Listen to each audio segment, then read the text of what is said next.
Você está ouvindo o audiobook de O Livro dos Espíritos de Allan Kardec. Parte 2. Do Mundo Espírita, ou Mundo dos Espíritos. Capítulo 4. Da pluralidade das existências. A reencarnação. 166.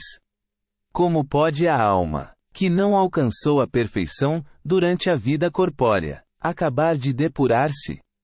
Sofrendo a prova de uma nova existência. Como realiza essa nova existência? Será pela sua transformação como espírito? Depurando-se, a alma indubitavelmente experimenta uma transformação, mas para isso necessária lhe é a prova da vida corporal. A alma passa então por muitas existências corporais? Sim, todos contamos muitas existências. Os que dizem o contrário, pretendem manter-vos na ignorância em que eles próprios se encontram. Esse é o desejo deles. Parece resultar desse princípio que a alma, depois de haver deixado um corpo, toma outro, ou, então, que reencarna em novo corpo. É assim que se deve entender? Evidentemente. 167. Qual o fim objetivado com a reencarnação? Expiação, melhoramento progressivo da humanidade. Sem isto, onde a justiça? 168. É limitado o número das existências corporais, ou o espírito reencarna perpetuamente? A cada nova existência, o espírito dá um passo para diante, na senda do progresso. Desde que se ache limpo de todas as impurezas, não tem mais necessidade das provas da vida corporal. 169. É invariável o número das encarnações, para todos os espíritos? Não. Aquele que caminha depressa, a muitas provas se forra. Todavia, as encarnações sucessivas são sempre muito numerosas, porquanto o progresso é quase infinito. 170. O que fica sendo o espírito, depois da sua última encarnação? Espírito bem-aventurado. Puro espírito. Parte 2. Do Mundo Espírita ou Mundo dos Espíritos. Capítulo 4. Da pluralidade das existências. Justiça da reencarnação. 171. Em que se funda o dogma da reencarnação? Na justiça de Deus e na revelação, pois incessantemente repetimos. O bom pai deixa sempre aberta a seus filhos uma porta para o arrependimento. Não te diz a razão que seria injusto privar para sempre da felicidade eterna todos aqueles de quem não dependeu o melhorarem-se? Não são filhos de Deus todos os homens? Só entre os egoístas se encontram a iniquidade, o ódio implacável e os castigos sem remissão. Parte 2. Do Mundo Espírita, ou Mundo dos Espíritos. Capítulo 4. Da pluralidade das existências. Encarnação nos diferentes mundos. 172. As nossas diversas existências corporais se verificam todas na Terra? Não. Vivemo-las em diferentes mundos. As que aqui passamos não são as primeiras, nem as últimas. São, porém, das mais materiais e das mais distantes da perfeição. 173. A cada nova existência corporal, a alma passa de um mundo para outro, ou pode ter muitas no mesmo globo. Pode viver muitas vezes no mesmo globo, se não se adiantou bastante para passar a um mundo superior. Podemos então reaparecer muitas vezes na Terra? Certamente. Podemos voltar a este, depois de termos vivido em outros mundos? Sem dúvida. É possível que já tenhas vivido algures e na Terra. 174. Tornar a viver na Terra constitui uma necessidade? Não. Mas, se não progredistes, podereis ir para outro mundo que não valha mais do que a Terra, e que talvez até seja pior do que ela. 175. Haverá alguma vantagem em voltar-se a habitar a Terra? Nenhuma vantagem particular, a menos que seja em missão, caso em que se progride aí, como em qualquer outro planeta. Ah, não se seria mais feliz permanecendo na condição de espírito? Não, não. Estacionar-se-ia, e o que se quer é caminhar para Deus. 176. Depois de haverem encarnado noutros mundos, podem os espíritos encarnar neste, sem que jamais aí tenham estado. Sim, do mesmo modo que vós em outros. Todos os mundos são solidários.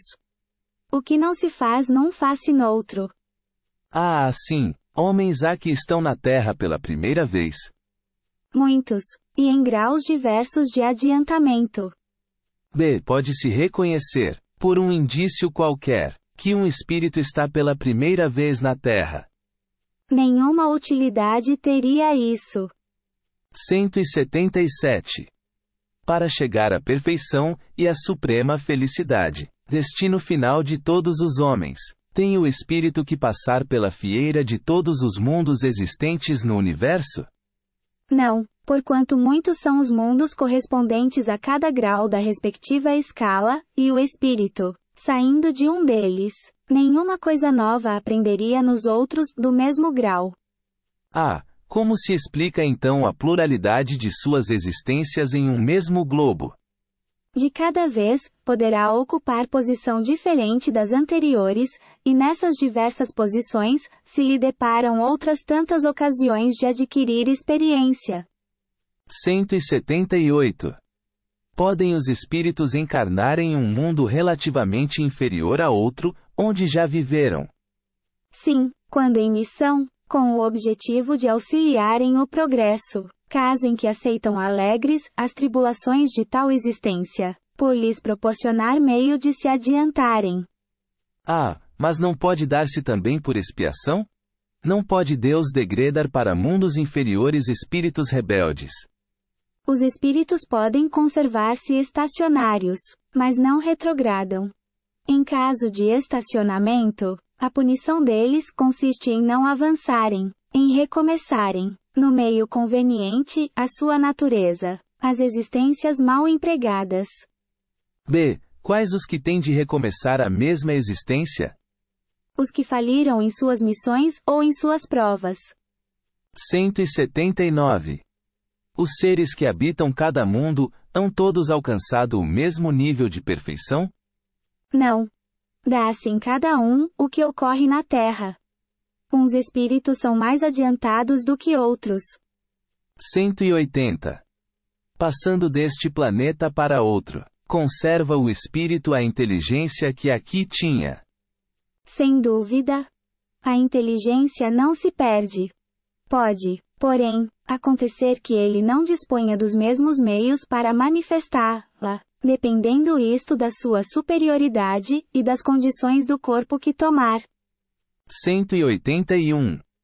Os seres que habitam os diferentes mundos, têm corpos semelhantes aos nossos? É fora de dúvida que tem corpos, porque o espírito precisa estar revestido de matéria, para atuar sobre a matéria. Esse envoltório, porém, é mais ou menos material, conforme o grau de pureza a que chegaram os espíritos. É isso, o que assinala a diferença entre os mundos que temos de percorrer, porquanto muitas moradas há na casa de nosso Pai, sendo, conseguintemente, de muitos graus essas moradas. Alguns o sabem e desse fato têm consciência na terra. Com outros, no entanto, o mesmo não se dá. 182. É-nos possível conhecer exatamente o estado físico e moral dos diferentes mundos? Nós, espíritos, só podemos responder de acordo com o grau de adiantamento em que vos achais. Quer dizer que não devemos revelar estas coisas a todos, porque nem todos estão em estado de compreendê-las, e semelhante revelação os perturbaria. 183. Indo de um mundo para outro, o espírito passa por nova infância? Em toda parte a infância é uma transição necessária, mas não é, em toda parte, tão obtusa como no vosso mundo. 184. Tem o espírito a faculdade de escolher o mundo em que passe a habitar? Nem sempre. Pode pedir que lhe seja permitido ir para este ou aquele, e pode obtê-lo, se o merecer, porquanto a acessibilidade dos mundos, para os espíritos, depende do grau da elevação destes. Se o espírito nada pedir, que é o que determina o mundo em que ele reencarnará? O grau da sua elevação. 185. O estado físico e moral dos seres vivos é perpetuamente o mesmo em cada mundo? Não. Os mundos também estão sujeitos à lei do progresso. Todos começaram, como o vosso, por um estado inferior, e a própria Terra sofrerá idêntica transformação. Tornar-se-á um paraíso, quando os homens se houverem tornado bons. 186. Haverá mundos em que o espírito, deixando de revestir corpos materiais, só tenha por envoltório o perispírito. E mesmo esse envoltório se torna tão etéreo, que para vós, é como se não existisse. Esse o estado dos espíritos puros. Parece resultar daí que, entre o estado correspondente às últimas encarnações, e o de espírito puro, não há linha divisória perfeitamente demarcada. Não. Semelhante demarcação não existe. A diferença entre um e outro estado se vai apagando pouco a pouco, e acaba por ser imperceptível, tal qual se dá com a noite as primeiras claridades do alvorecer. 187. A substância do perispírito é a mesma em todos os mundos? Não. É mais ou menos etérea. Passando de um mundo a outro, o espírito se reveste da matéria própria desse outro, operando-se, porém, essa mudança com a rapidez do relâmpago. 188. Os espíritos puros habitam mundos especiais, ou se acham no espaço universal, sem estarem mais ligados a um mundo do que a outros. Habitam certos mundos, mas não lhes ficam presos, como os homens à terra. Podem, melhor do que os outros, estar em toda parte. Parte 2. Do mundo espírita ou mundo dos espíritos. Capítulo 4.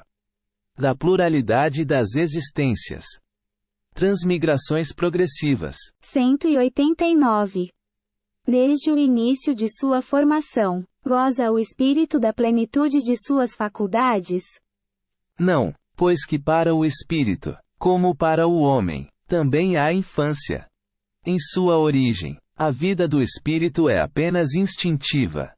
Ele mal tem consciência de si mesmo e de seus atos. A inteligência só pouco a pouco se desenvolve. 190. Qual o estado da alma na sua primeira encarnação? O da infância na vida corporal. A inteligência então apenas desabrocha. A alma se ensaia para a vida. 191. As dos nossos selvagens são almas no estado de infância? De infância relativa, pois já são almas desenvolvidas, visto que já nutrem paixões. Então, as paixões são um sinal de desenvolvimento. De desenvolvimento, sim. De perfeição, porém, não. São sinal de atividade e de consciência do eu, porquanto, na alma primitiva, a inteligência e a vida se acham no estado de germe. 192. Pode alguém, por um proceder impecável, na vida atual, transpor todos os graus da escala do aperfeiçoamento, e tornar-se espírito puro, sem passar por outros graus intermédios? Não, pois o que o homem julga perfeito, longe está da perfeição. Há qualidades que lhe são desconhecidas e incompreensíveis. Poderá ser tão perfeito quanto o comporte a sua natureza terrena, mas isso não é a perfeição absoluta. Dá-se com o espírito o que se verifica com a criança que, por mais precoce que seja, tem de passar pela juventude, antes de chegar à idade da madureza. E também com o enfermo que, para recobrar a saúde, tem que passar pela convalescença. Demais, ao espírito cumpre progredir em ciência e em moral. Se somente se adiantou num sentido, importa se adiante no outro, para atingir o extremo superior da escala. Contudo, quanto mais o homem se adiantar na sua vida atual, tanto menos longas e penosas lhe serão as provas que se seguirem. Pode ao menos o homem, na vida presente, preparar com segurança, para si, uma existência futura menos prenhe de amarguras. Sem dúvida. Pode reduzir a extensão e as dificuldades do caminho. Só o descuidoso permanece sempre no mesmo ponto. 193. Pode um homem, nas suas novas existências, descer mais baixo do que esteja na atual? Com relação à posição social, sim. Como espírito, não. 194. É possível que, em nova encarnação, a alma de um homem de bem anime o corpo de um celerado? Não, visto que não pode degenerar. A alma de um homem perverso pode tornar-se a de um homem de bem? Sim, se arrependeu. Isso constitui então uma recompensa. 195. A possibilidade de se melhorar em outra existência, não será de molde a fazer que certas pessoas perseverem no mau caminho, dominadas pela ideia de que poderão corrigir-se mais tarde. Aquele que assim pensa em nada crê, e a ideia de um castigo eterno, não o refrearia mais do que qualquer outra, porque sua razão a repele, e semelhante ideia, induz a incredulidade a respeito de tudo. Se unicamente meios racionais se tivessem empregado para guiar os homens, não haveria tantos céticos. De fato, um espírito imperfeito poderá, durante a vida corporal, pensar como dizes. Mas, liberto que se veja da matéria, pensará de outro modo, pois logo verificará que fez cálculo errado e, então, sentimento oposto a esse, trará ele para a sua nova existência. É assim que se efetua o progresso, e essa a razão por que, na Terra, os homens são desigualmente adiantados. Uns já dispõem de experiência que a outros falta, mas que adquirirão pouco a pouco. Deles depende o acelerar, se lhes o progresso, ou retardar-se indefinidamente. 196. Não podendo os espíritos aperfeiçoar-se, a não ser por meio das tribulações da existência corpórea, segue-se que a vida material seja uma espécie de crisol, ou de depurador, por onde tem que passar todos os seres do mundo espírita, para alcançarem a perfeição. Sim, é exatamente isso. Eles se melhoram nessas provas, evitando o mal e praticando o bem.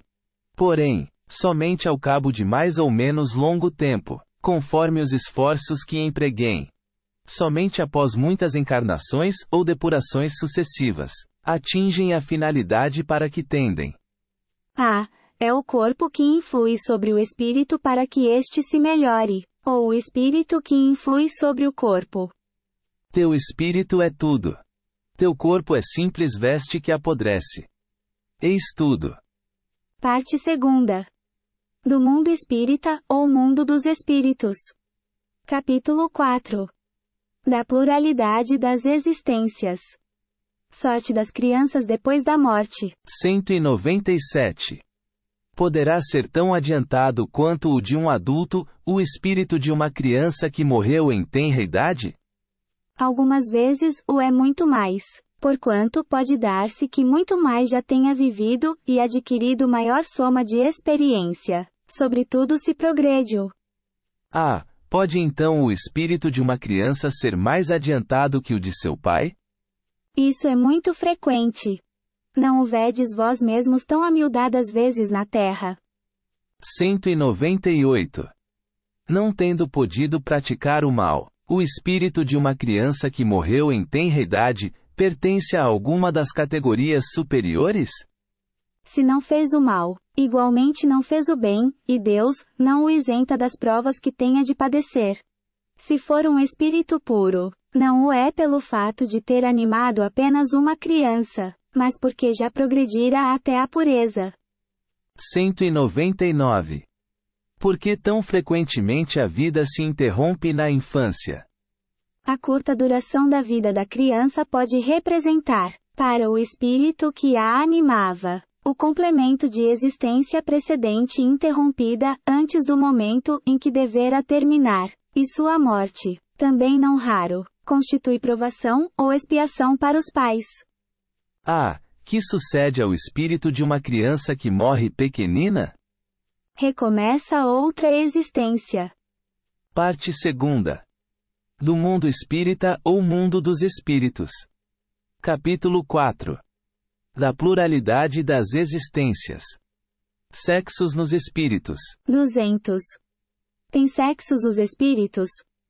Não como o entendeis, pois que os sexos dependem da organização. Há entre eles amor e simpatia, mas baseados na concordância dos sentimentos. 201.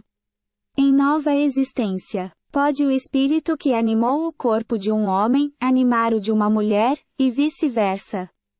De certo. São os mesmos os espíritos que animam os homens e as mulheres. 202. Quando errante, que prefere o espírito? Encarnar no corpo de um homem, ou no de uma mulher? Isso pouco lhe importa. O que o guia na escolha são as provas por que haja de passar. Parte 2. Do mundo espírita ou mundo dos espíritos. Capítulo 4. Da pluralidade das existências. Parentesco, filiação. 203.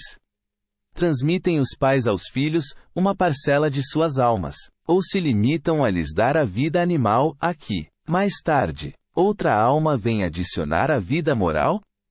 Dão-lhes apenas a vida animal, pois que a alma é indivisível. Um pai obtuso pode ter filhos inteligentes, e vice-versa. 204. Uma vez que temos tido muitas existências, a nossa parentela vai além da que a existência atual nos criou?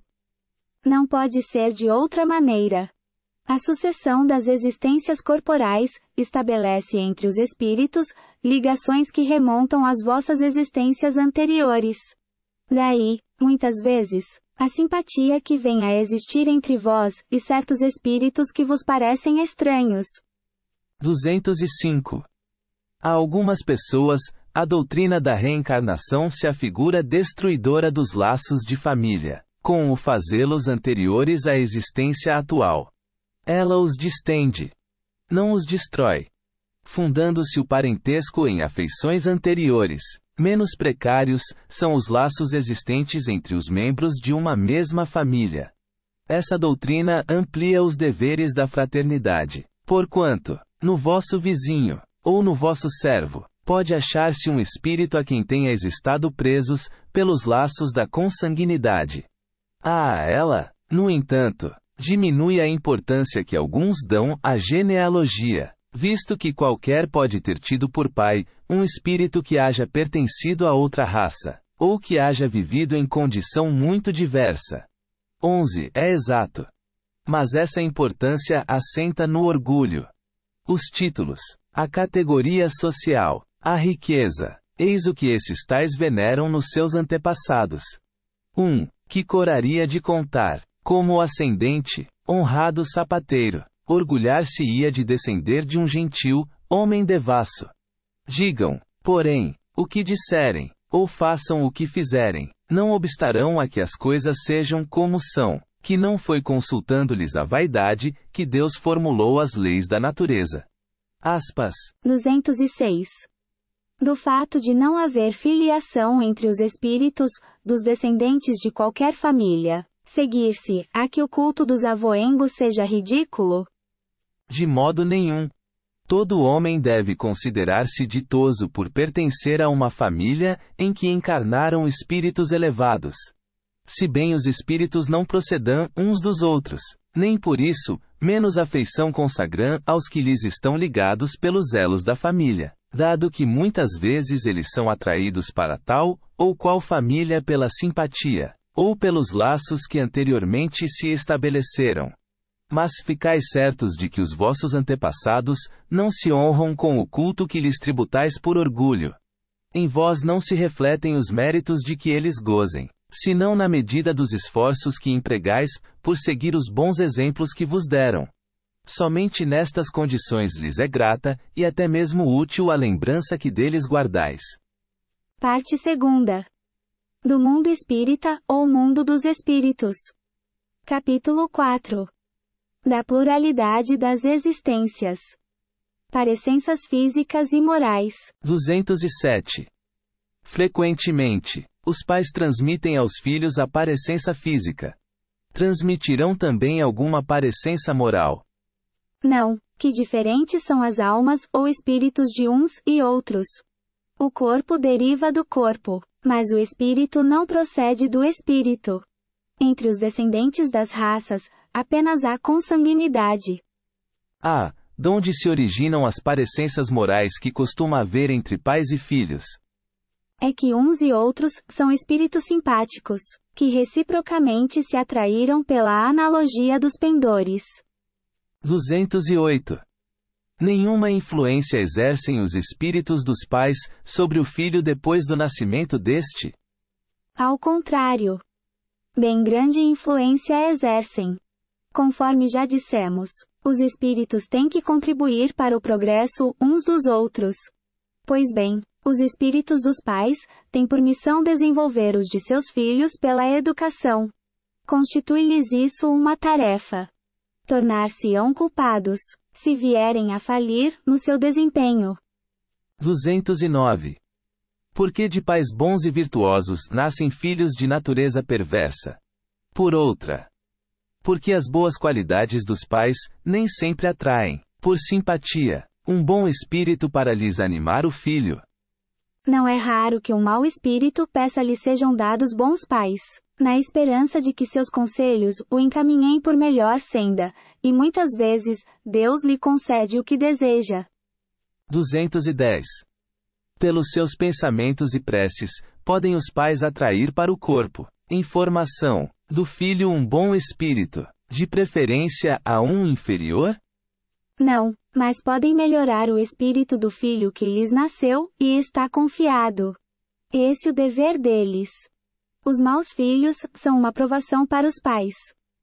211.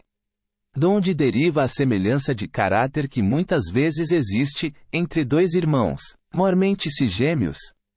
São espíritos simpáticos, que se aproximam por analogia de sentimentos, e se sentem felizes por estar juntos. 212.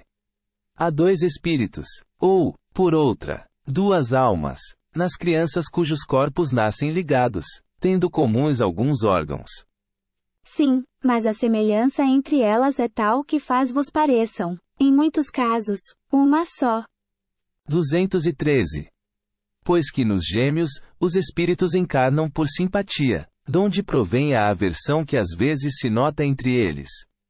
Não é de regra que sejam simpáticos os espíritos dos gêmeos. Acontece também que espíritos maus entendam de lutar juntos, no palco da vida. 214. Que se deve pensar dessas histórias de crianças que lutam no seio materno? Lendas.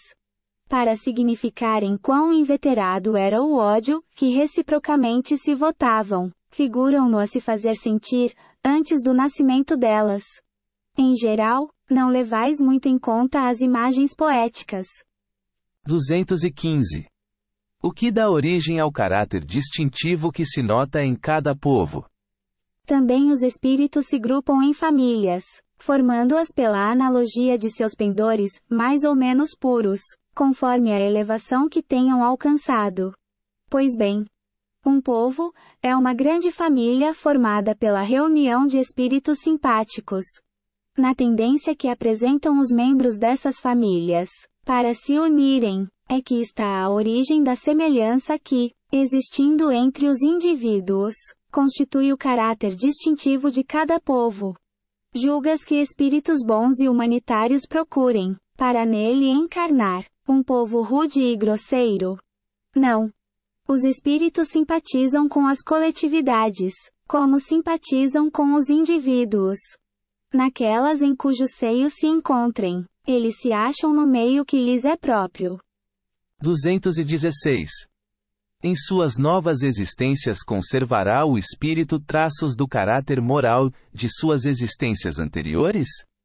Isso pode dar-se. Mas, melhorando-se, ele muda. Pode também acontecer que sua posição social venha a ser outra. Se de senhor passa a escravo, inteiramente diversos serão os seus gostos, e dificilmente o reconheceríeis. Sendo o espírito sempre o mesmo, nas diversas encarnações, podem existir certas analogias entre as suas manifestações, se bem que modificadas pelos hábitos da posição que ocupe, até que um aperfeiçoamento notável lhe haja mudado completamente o caráter, porquanto, de orgulhoso e mau, pode tornar-se humilde e bondoso, se arrependeu. 217. E do caráter físico de suas existências pretéritas, conserva o espírito traços nas suas existências posteriores? O novo corpo que ele toma, nenhuma relação tem com o que foi anteriormente destruído. Entretanto, o espírito se reflete no corpo. Sem dúvida que este é unicamente matéria, porém, nada obstante, se modela pelas capacidades do espírito, que lhe imprime certo cunho, sobretudo ao rosto, pelo que é verdadeiro dizer-se que os olhos são o espelho da alma, isto é, que o semblante do indivíduo lhe reflete de modo particular a alma. Assim é que uma pessoa excessivamente feia, quando nela habita um espírito bom, criterioso, humanitário, tem qualquer coisa que agrada, ao passo que há rostos belíssimos que nenhuma impressão te causam, que até chegam a inspirar-te repulsão. Poderia supor que somente corpos bem moldados servem de envoltório aos mais perfeitos espíritos, quando certo é que todos os dias deparas com homens de bem, sob um exterior disforme, sem que haja pronunciada parecença. A semelhança dos gostos e das inclinações pode, portanto, dar lugar ao que se chama um ar de família. Parte 2. Do mundo espírita ou mundo dos espíritos. Capítulo 4. Da pluralidade das existências. Ideias inatas. 218. Encarnado. Conserva o espírito algum vestígio das percepções que teve, e dos conhecimentos que adquiriu, nas existências anteriores? Guarda vaga lembrança, que lhe dá o que se chama ideias inatas. Ah, não é, então, quimérica a teoria das ideias inatas? Não. Os conhecimentos adquiridos em cada existência, não mais se perdem. Liberto da matéria, o espírito sempre os tem presentes. Durante a encarnação, esquece-os em parte, momentaneamente. Porém a intuição que deles conserva, lhe auxilia o progresso. Se não fosse assim, teria que recomeçar constantemente. Em cada nova existência, o ponto de partida, para o espírito, é o em que, na existência precedente, ele ficou. Grande conexão deve então haver entre duas existências consecutivas? Nem sempre, tão grande quanto talvez o suponhas, dado que bem diferentes são, muitas vezes, as posições do espírito nas duas e que, no intervalo de uma à outra, pode ele ter progredido. 219. Qual a origem das faculdades extraordinárias dos indivíduos que, sem estudo prévio, parecem ter a intuição de certos conhecimentos, o das línguas, do cálculo, etc. Ponto de interrogação. Lembrança do passado. Progresso anterior da alma, mas de que ela não tem consciência. Donde queres que venham tais conhecimentos? O corpo muda, o espírito, porém, não muda, embora troque de roupagem. 220. Pode o espírito, mudando de corpo, perder algumas faculdades intelectuais, deixar de ter, por exemplo, o gosto das artes? Sim, desde que conspurcou a sua inteligência, ou a utilizou mal. Ademais, uma faculdade qualquer pode permanecer adormecida durante uma existência, por querer o espírito exercitar outra, que nenhuma relação tem com aquela. Esta, Então, fica em estado latente, para reaparecer mais tarde. 221.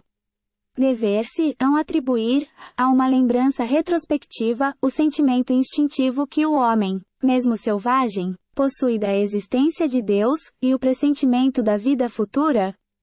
É uma lembrança que ele conserva, do que sabia como espírito antes de encarnar, mas o orgulho amiudadamente abafa esse sentimento. Serão devidas a essa mesma lembrança certas crenças relativas à doutrina espírita, que se observam em todos os povos. Esta doutrina é tão antiga quanto o mundo. Tal o motivo porque em toda parte a encontramos, o que constitui prova de que é verdadeira. Conservando a intuição do seu estado de espírito, o espírito encarnado tem, instintivamente, consciência do mundo invisível, mas os preconceitos bastas vezes falseiam essa ideia, e a ignorância lhe mistura a superstição.